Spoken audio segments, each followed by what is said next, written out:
नवरात्रीचा 5वा दिवस स्कंदमाते या देवीला समर्पित केलेला असतो. या दिवशी पांढरा रंग धारण करतात.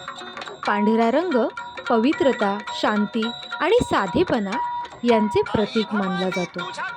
स्त्रीच्या जीवनात या दिवसाचे महत्त्व खूप आहे, कारण स्कंदमाता ही मातृत्वाचे प्रतीक मानली जाते. ती आपल्या मुलांसाठी त्याग करणाऱ्या आणि त्यांचे रक्षण करणाऱ्या मातेचे स्वरूप आहे.